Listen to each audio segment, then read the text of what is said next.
Shalom jemaat Tuhan yang terkasih. Shalom. Puji Tuhan. Pagi ini kita siapkan hati kita untuk kita masuk dalam hadirat Tuhan untuk beribadah, memuji, memuliakan Allah, Tuhan kita Yesus Kristus, Tuhan yang dahsyat, Tuhan yang hidup, Tuhan yang kudus, Tuhan yang luar biasa. Amin, saudara.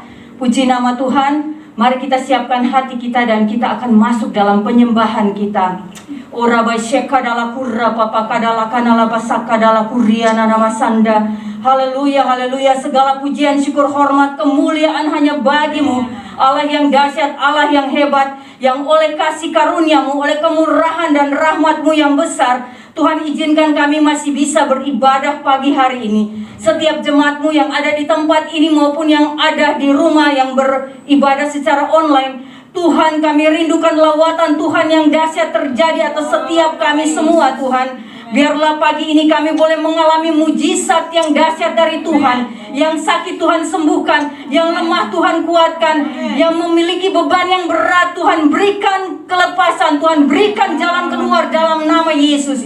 Terima kasih Tuhan, terima kasih. Kami siapkan hati kami semua Tuhan untuk meninggikan Engkau, Allah yang kudus, Allah yang dahsyat, Tuhan, di dalam nama Tuhan Yesus Kristus. Mari yang siap untuk memuji menyembah Tuhan lebih lagi. Sama-sama kita katakan amin. Haleluya, haleluya. Jemaat Tuhan yang terkasih, kita siapkan hati kita dan kita angkat satu lagu pujian yang luar biasa. Ora basyaka dala kadala kadala masande. Haleluya.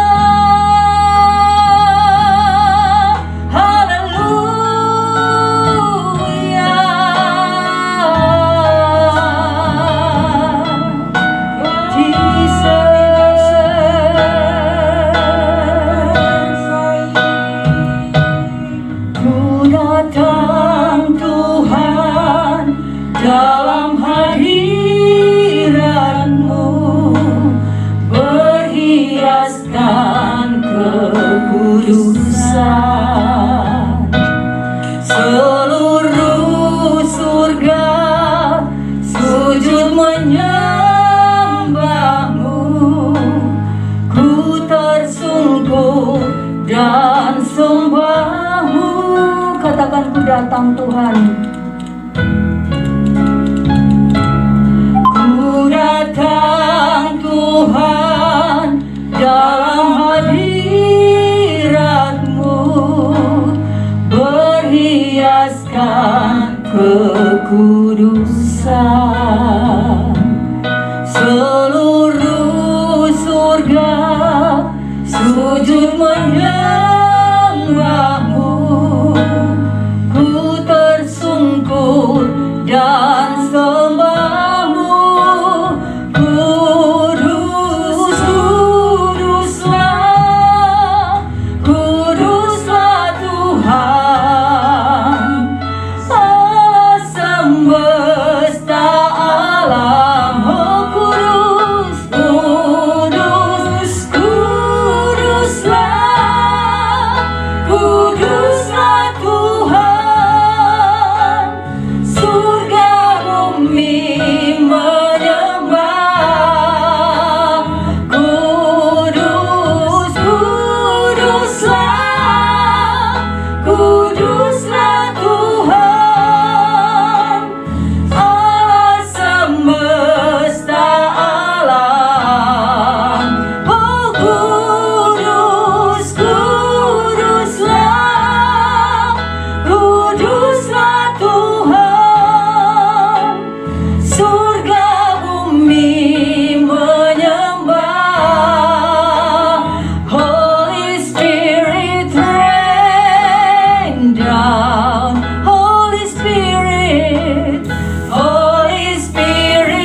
Sekali lagi katakan kudus, kuduslah Tuhan.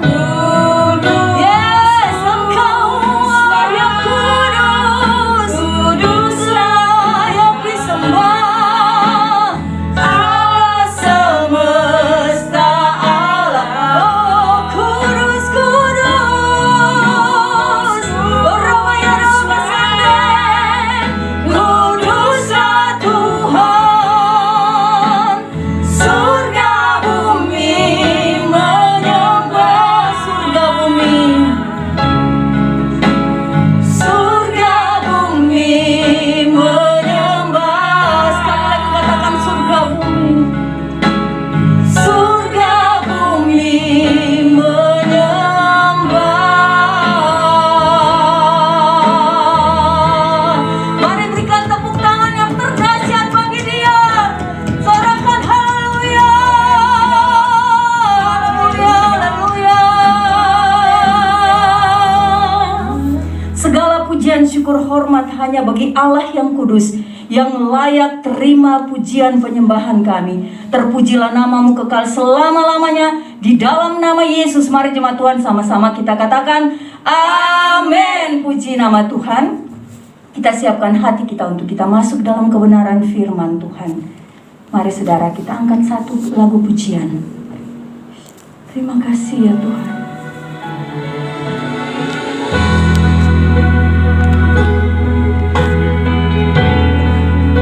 Kau dahsyat Tuhan. Yes, haleluya. Syakadalah kurapa pakadalah kanalah masande. Terima kasih Tuhan. Jesus. Thank you Lord.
Sucikan dan kuduskan setiap kami. Siapkan hati kami sebagai tanah yang subur, yang siap menerima benih kebenaran firman Tuhan, sehingga kami boleh bertumbuh, berbuah, berakar di dalam Engkau. Di dalam nama Yesus yang siap mendengarkan firman Tuhan, sama-sama kita katakan, amin. Shalom saudara-saudara terkasih di dalam Kristus Yesus. Bertemu lagi dengan saya Benny Budianto dalam program streaming pada saat ini. Dan kita bersyukur ini hari yang spesial karena kita merayakan kenaikan Yesus ke sorga. Tapi sebelum lebih lanjut kita merenungkan kebenaran firman Tuhan, mari kita bersatu di dalam doa.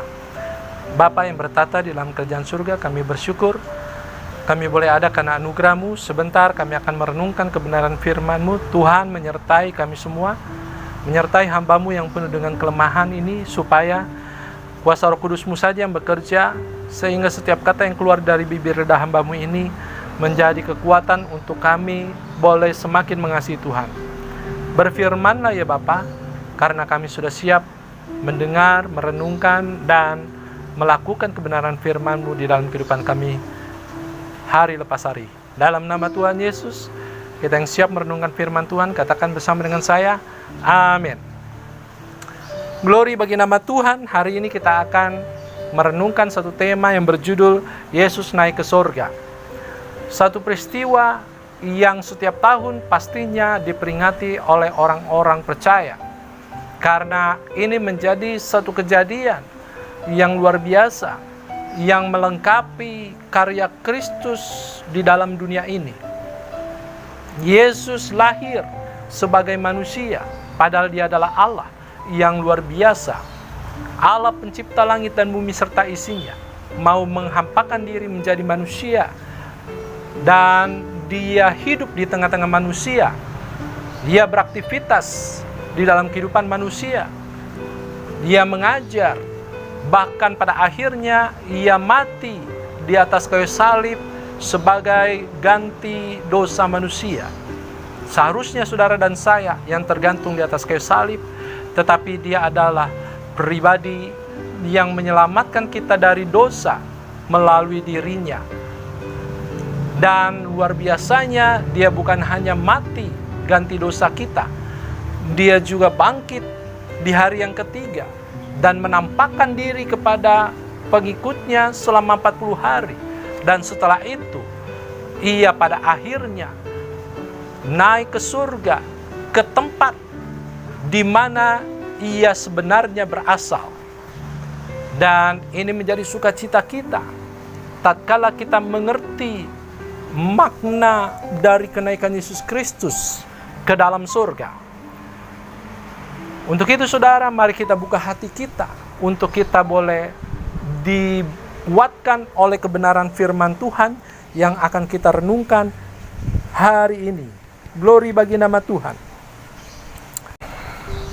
Untuk mendasari perenungan kita hari ini, kita akan membaca beberapa ayat yang terdapat di dalam Markus 16 ayat 19 dan Kisah Para Rasul 1 ayat 9 sampai dengan ayat yang ke-11. Saya akan bacakan buat saudara beberapa ayat ini.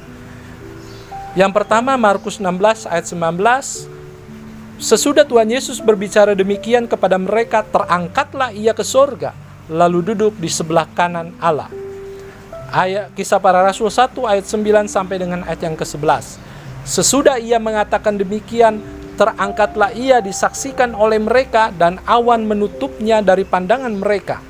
Ketika mereka sedang menatap ke langit waktu Ia naik itu, tiba-tiba berdirilah dua orang yang berpakaian putih dekat mereka dan berkata kepada mereka, "Hai orang-orang Galilea, mengapakah kamu berdiri melihat ke langit?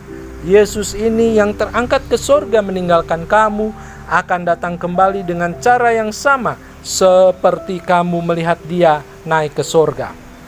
Saudara-saudara terkasih di dalam Kristus Yesus, ayat-ayat yang sudah saya bacakan buat saudara menggambarkan bagaimana Yesus terangkat ke surga, disaksikan oleh orang-orang yang percaya kepada Dia, oleh murid-muridnya, terangkat ke surga, ke tempat di mana Ia pada mulanya berasal.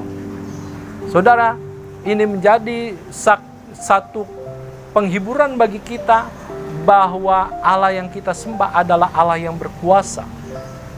Allah yang menjadikan segala-galanya menjadi baik. Untuk itu, mari kita renungkan kebenaran firman Tuhan. Apa makna dari kenaikan Yesus Kristus ke surga? Supaya melalui perenungan firman ini kita boleh mengerti tujuan atau makna dari Yesus naik ke surga dan membuat kita semakin percaya bahwa ada pengharapan di dalam kehidupan kita, di dalam dunia ini, bahkan setelah kita mengakhiri hidup di dalam dunia ini. Setelah saya merenungkan kebenaran firman Tuhan, ada 3 makna yang akan kita renungkan dari peristiwa kenaikan Yesus Kristus ke surga. Makna pertama adalah Yesus adalah Tuhan yang berasal dari surga. Yohanes 8 ayat 23 berkata, lalu ia berkata kepada mereka, kamu berasal dari bawah, aku dari atas, kamu dari dunia ini, aku bukan dari dunia ini. Ayat ini menjelaskan kepada murid-muridnya bahwa sebenarnya Yesus adalah satu pribadi yang berasal bukan dari dunia, tetapi dari surga.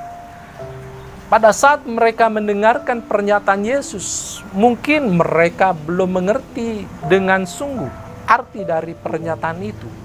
Tetapi pada saat mereka menyaksikan bagaimana Yesus terangkat ke surga dan hilang dari pemandangan mereka, mereka baru mengerti bahwa guru Tuhan yang mereka sembah adalah pribadi yang berasal dari surga yang mulia.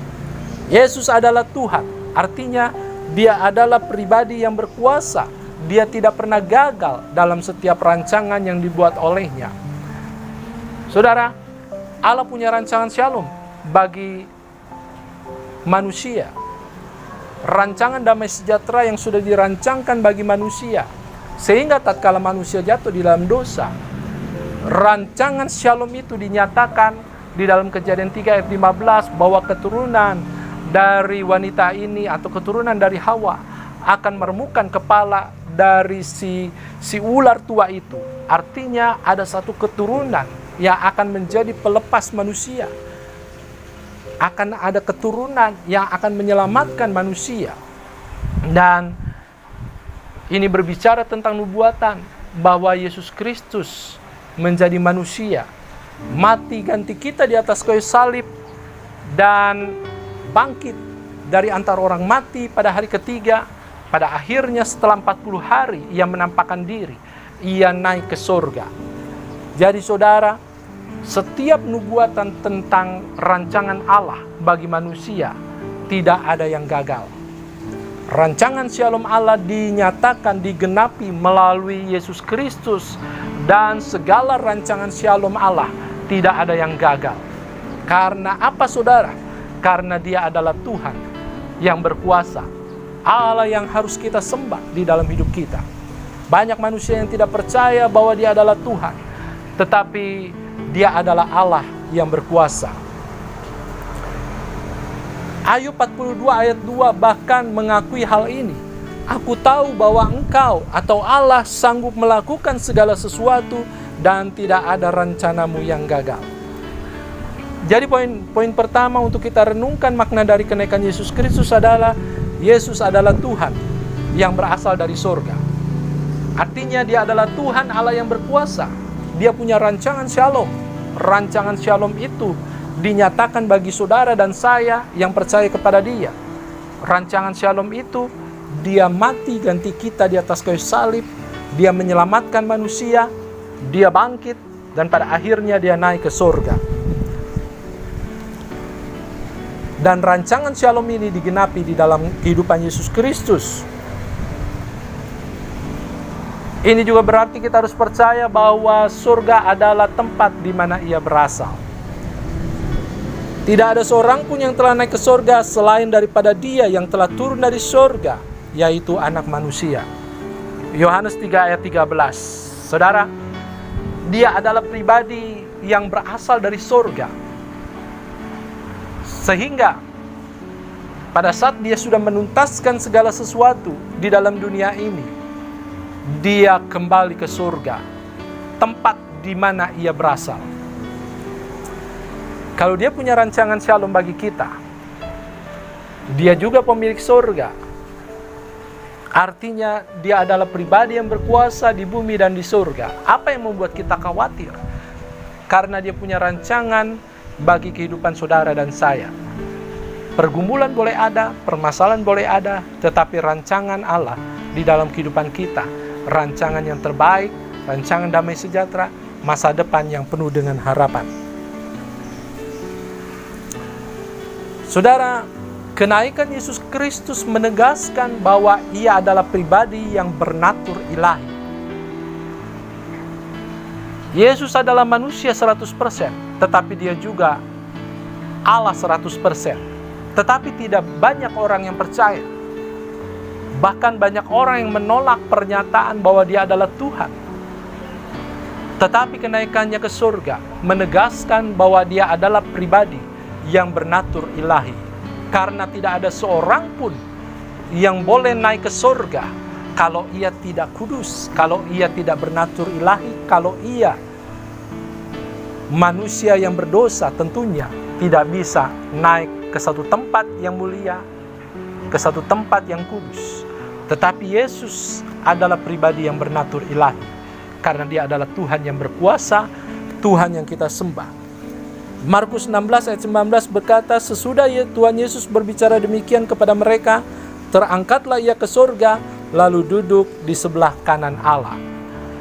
Saudara, pernyataan dari kalimat lalu duduk di sebelah kanan Allah menjadi satu pembuktian bahwa dia adalah pribadi yang memenangkan pertarungan terhadap dosa, dan dia adalah pribadi yang bernatur ilahi, menang atas segala sesuatu sehingga ia dihormati oleh Bapa. Sehingga pada saat ia naik ke surga, disaksikan oleh orang-orang percaya, ia duduk di sebelah kanan Allah. Poin yang kedua, makna dari kenaikan Yesus Kristus ke surga. Tuhan punya rancangan bagi kita, yaitu menyediakan tempat bagi saudara dan saya. Saudara, rancangan Allah adalah kehidupan kekal bersama Dia. Yesus berkata bahwa aku pergi ke rumah Bapa untuk menyediakan tempat bagi kamu, supaya di mana kamu berada, aku pun berada. Ini menjadi satu kesimpulan dari pernyataan Yesus bahwa sesungguhnya Allah punya rancangan bagi saudara, yaitu kehidupan kekal bersama dengan Dia. Itulah sebabnya Yesus menjadi manusia dan berkarya bagi keselamatan manusia. Supaya apa, saudara? Supaya setiap orang yang percaya kepada Dia memiliki kemampuan untuk hidup seturut dengan apa yang Allah kehendaki, dan pada akhirnya kita layak untuk masuk dalam kerajaan surga. Yohanes 3 ayat 15 berkata, supaya setiap orang yang percaya kepadanya beroleh hidup yang kekal. Setiap orang yang percaya kepadanya beroleh hidup yang kekal. Sehingga setiap orang yang mengerti kebenaran ini akan bersyukur kepada Tuhan karena keselamatan yang sudah Dia sediakan melalui kepercayaan kita kepada pengorbanan Yesus Kristus di atas kayu salib, menjadi jalan yang terbuka untuk kita masuk dalam kekekalan di sorga nanti, saudara. Kenaikan Yesus Kristus ke sorga menegaskan bahwa jalan menuju sorga telah nyata di dalam Dia. Melalui karya keselamatan Kristus di atas kayu salib, ada jalan atau ada akses untuk kita yang percaya kepada Dia untuk masuk dalam kerajaan surga.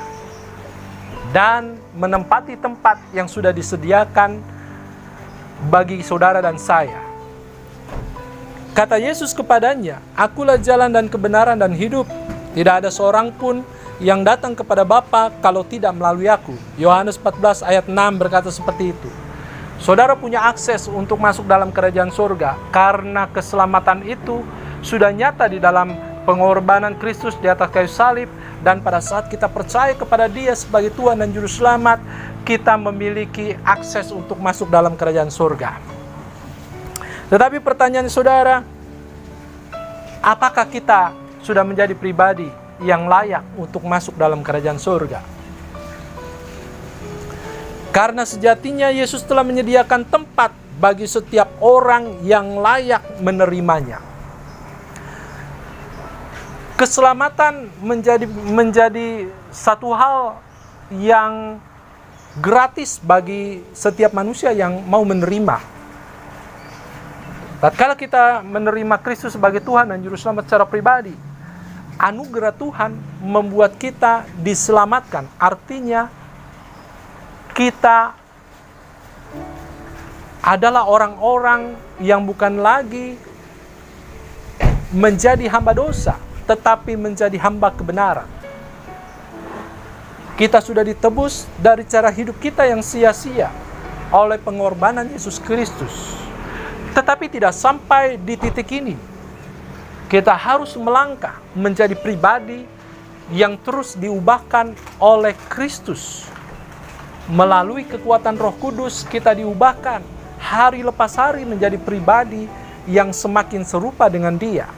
Melalui pembaharuan budi kita, melalui pembaharuan pikiran kita, kita diubahkan sehingga pada saatnya nanti kita memiliki pikiran, perasaan seperti Kristus, hidup seperti Kristus, dan melalui kehidupan yang seperti inilah kita dapat melakukan kehendak Bapa di surga, sehingga kita menjadi pribadi-pribadi yang layak untuk masuk dalam kerajaan surga. Ini berarti saudara harus mempersiapkan diri menjadi pribadi yang siap diubahkan hari lepas hari semakin berkenan kepada Tuhan. Seperti Filipi 2 ayat 12 berkata, "Hai saudara-saudaraku yang terkasih, kamu senantiasa taat. Karena itu tetaplah kerjakan keselamatanmu dengan takut dan gentar, bukan saja seperti waktu aku masih hadir, tetapi terlebih pula sekarang waktu aku tidak hadir." Jadi pertanyaan yang tadi sudah saya kemukakan bagi kita semua. Keselamatan sudah menjadi bagian kita, mengubah kita menjadi hamba kebenaran. Tetapi pertanyaannya adalah, apakah kita hidup di dalam kebenaran Allah hari lepas hari? Diubahkan melalui kekuatan Roh Kudus menjadi pribadi yang menjalani kehidupan di dalam manusia baru kita? Atau jangan-jangan kita masih menjadi manusia lama? Kita masih dengan tabiat lama yang syarat dengan dosa, syarat dengan pemberontakan kepada Tuhan. Tapi yang benar adalah, mari kita menjadi pribadi yang menerima anugerah keselamatan itu dengan penuh ucapan syukur dan mengerjakan keselamatan itu dengan takut dan gentar. Artinya, kita hidup di dalam kehidupan yang sudah direncanakan Allah bagi kita, yang di dalamnya kita berbuat baik, seperti Efesus 2 ayat 10 berkata bahwa Ia sudah merancangkan satu kehidupan yang di dalamnya ada kebaikan-kebaikan Allah untuk kita kerjakan dan hidup di dalamnya. Artinya kita harus menjadi pribadi yang layak untuk menempati tempat yang sudah disediakan Allah di sorga nanti. Melalui apa? Melalui pembaharuan budi kita, melalui pembaharuan hidup kita. Artinya kita mau dibentuk oleh kebenaran firman Tuhan melalui kekuatan Roh Kudus, supaya kita menjadi pribadi yang semakin hari semakin berkenan kepada Tuhan. Poin yang ketiga yang terakhir untuk makna dari kenaikan Yesus Kristus ke surga adalah Roh Kudus diutus bagi kita untuk menyatakan penyertaan Allah. Saudara, tatkala Yesus naik ke surga, Ia tidak meninggalkan kita sebagai piatu, sebagai yatim piatu. Tetapi firman Tuhan di dalam Yohanes 16 ayat 7, "Namun benar yang kukatakan ini kepadamu, adalah lebih berguna bagi kamu jika aku pergi. Sebab jikalau aku tidak pergi, penghibur itu tidak akan datang kepadamu. Tetapi jikalau aku pergi, aku akan mengutus dia kepadamu. Haleluya. Roh Kudus diutus untuk menyatakan penyertaan Allah di dalam kehidupan setiap orang yang percaya kepada Dia. Pada saat orang percaya kepada Dia, menjadikan Dia sebagai Tuhan dan Juru Selamat secara pribadi, Roh Kudus ada di dalam dirinya. Roh Kudus ada di dalam kehidupannya secara pribadi, lepas pribadi. Bukan hanya Roh Kudus ada di dekat dia, tetapi ada di dalam dia. Sehingga kita harus menyerahkan tahta kehidupan kita, kendali hidup kita untuk dikuasai oleh Roh Kudus, bukan dikuasai oleh ego kita. Sehingga kenaikan Yesus ke surga membuat kita mengalami penyertaan Allah di dalam Roh Kudus. Melalui kenaikan Yesus Kristus, Roh Kudus diutus untuk menyertai orang percaya sampai kepada akhir zaman. Supaya apa? Supaya mereka memiliki kemampuan untuk diubahkan seperti yang Tuhan mau. Dengan kekuatan kita sendiri, kita tidak mampu melawan kedagingan kita. Kita tidak mampu menyelesaikan masalah kita, yaitu diri kita. Tetapi melalui kekuatan Roh Kudus, kita mampu melakukan hal yang luar biasa di dalam Dia. Karena Roh Kudus membawa kita kepada seluruh kebenaran Allah. Setiap orang percaya harus siap mengalami pembentukan Allah melalui Roh Kudusnya. Roh Kudus adalah pribadi yang membawa kita pada seluruh kebenaran Allah. Sehingga setiap orang yang dipimpin oleh Roh Kudus tahu apa yang harus dilakukannya, dan melalui penyerahan hidup di dalam pimpinan Roh Kudus, kita siap diubahkan seperti yang Dia mau. Kita siap diubahkan menjadi pribadi yang sesuai dengan kebenaran-kebenaran firman Tuhan. Yohanes 16 ayat 13 berkata, "Tetapi apabila Ia datang, yaitu Roh kebenaran, Ia akan memimpin kamu ke dalam seluruh kebenaran. Sebab Ia tidak akan berkata-kata dari dirinya sendiri, tetapi segala sesuatu yang didengarnya itulah yang dikatakannya, dan Ia akan memberitakan kepadamu hal-hal yang akan datang."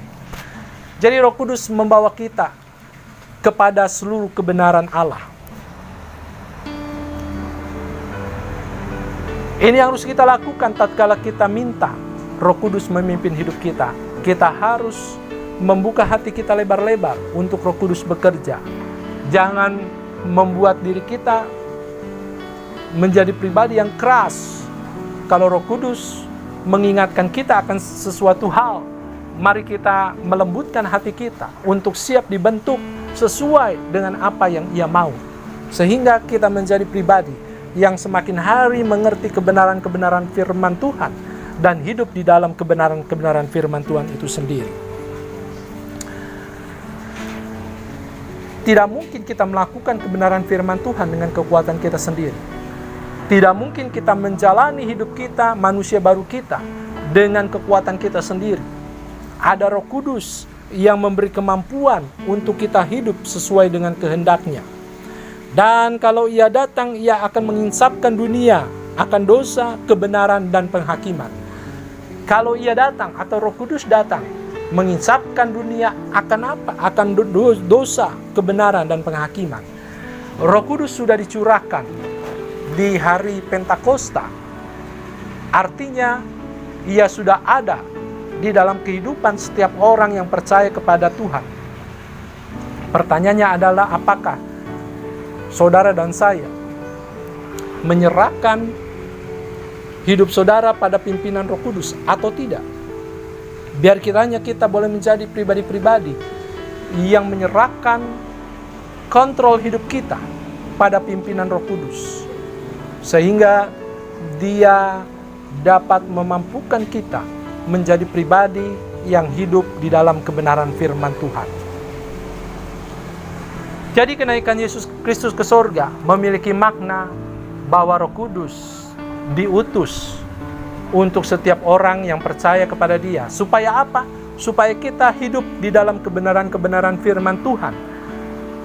Sehingga pada saatnya nanti, saat kita kembali kepada Bapa di surga, kita adalah pribadi yang layak untuk menempati tempat yang sudah disediakan Tuhan Yesus bagi saudara dan saya.